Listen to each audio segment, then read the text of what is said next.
राम राम राम राम राम राम राम राम राम नारायण नारायण। संबंध।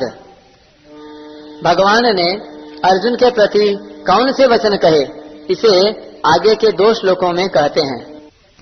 श्री भगवानुवाच, इस पर टिप्पणी।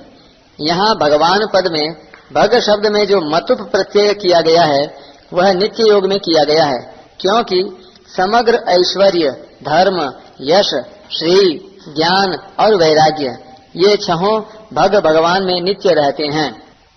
श्री भगवानुवाच कुतस्त्वाकश्मलमिदं विषमे समुपस्थितम् अनार्यजोष्टमस्वर्ग्य मकीर्तिकरमर्जुन।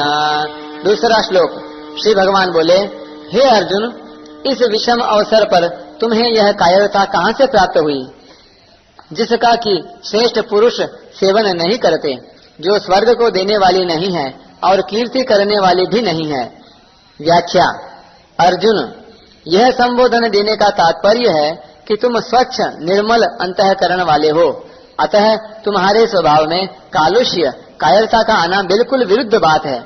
फिर यह तुम्हारे में कैसे आ गई? कुतस्त्वाकश्मलमिदं विषमे समुपस्थितम्। भगवान आश्चर्य प्रकट करते हुए अर्जुन से कहते हैं कि ऐसे युद्ध के मौके पर तो तुम्हारे में शूरवीरता, उत्साह आना चाहिए था, पर इस बेमौके पर तुम्हारे में यह कायरता कहाँ से आ गई? आश्चर्य 2 तरह से होता है, अपने न जानने के कारण और दूसरे को चेताने के लिए।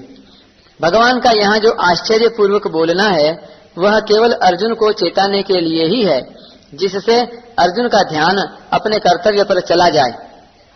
कुतः कहने का तात्पर्य यह है कि मूल में यह कायरता रूपी दोष तुम्हारे में स्वयं में नहीं है, यह तो आगंतुक दोष है जो सदा रहने वाला नहीं है।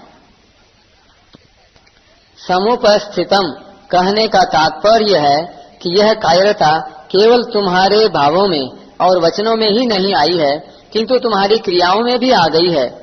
यह तुम्हारे पर अच्छी तरह से छा गई है, जिसके कारण तुम धनुष बाण छोड़कर रथ के मध्य भाग में बैठ गए हो। अनार्य जुष्टम, इस पर एक टिप्पणी। अनार्य जुष्टम पद में जो नए समास है वह आर्यैर जुष्टम आर्य जुष्टम इस तृतीया समास के बाद ही करना चाहिए, जैसे न आर्य जुष्टम अनार्य जुष्टम। अगर नए समास तृतीया समास के पहले किया जाए कि न आर्या अनार्या अनार्यैर जुष्टम अनार्य जुष्टम, तो यहाँ यह कहना बनता ही नहीं, क्योंकि अनार्य पुरुषों के द्वारा जिसका सेवन किया जाता है वह दूसरों के लिए आदर्श नहीं होता। समझदार श्रेष्ठ मनुष्यों में जो भाव पैदा होते हैं वे अपने कल्याण के उद्देश्य को लेकर ही होते हैं। इसलिए श्लोक के उत्तरार्ध में भगवान सबसे पहले उपर्युक्त पद देकर कहते हैं कि तुम्हारे में जो कायरता आई है उस कायरता को श्रेष्ठ पुरुष स्वीकार नहीं करते, कारण कि तुम्हारी इस कायरता में अपने कल्याण की बात बिल्कुल नहीं है। कल्याण चाहने वाले श्रेष्ठ मनुष्य प्रवृत्ति और निवृत्ति दोनों में अपने कल्याण का ही उद्देश्य रखते हैं। उनमें अपने कर्तव्य के प्रति कायरता उत्पन्न नहीं होती। परिस्थिति के अनुसार उनको जो कर्तव्य प्राप्त हो जाता है उसको वे कल्याण प्राप्ति के उद्देश्य से उत्साह और तत्परता पूर्वक सांगोपांग करते हैं। वे तुम्हारे जैसे कायर होकर युद्ध से या अन्य किसी कर्तव्य कर्म से उपरत नहीं होते। अतः युद्ध रूप से प्राप्त कर्तव्य कर्म से उपरत होना तुम्हारे लिए कल्याणकारक नहीं है। अस्वर्ग्यम, कल्याण की बात सामने न रखकर अगर सांसारिक दृष्टि से भी देखा जाए तो संसार में स्वर्गलोक ऊंचा है, परंतु तुम्हारी यह कायरता स्वर्ग को देने वाली भी नहीं है।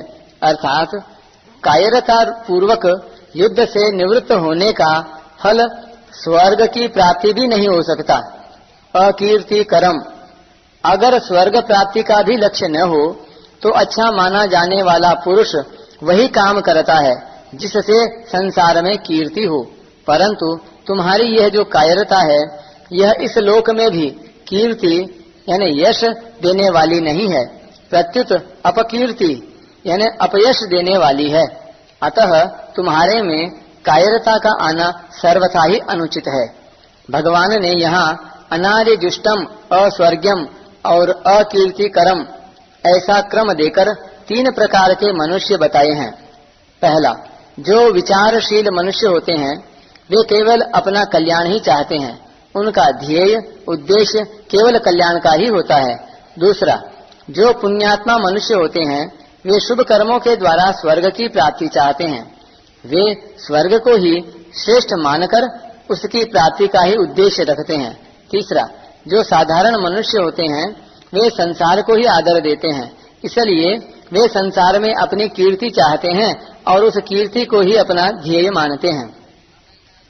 उपर्युक्त तीनों पद देकर भगवान अर्जुन को सावधान करते हैं कि तुम्हारा जो यह युद्ध न करने का निश्चय है, यह विचारशील और पुण्यात्मा मनुष्यों के ध्येय कल्याण और स्वर्ग को प्राप्त कराने वाला भी नहीं है, तथा साधारण मनुष्यों के ध्येय कीर्ति को प्राप्त कराने वाला भी नहीं है।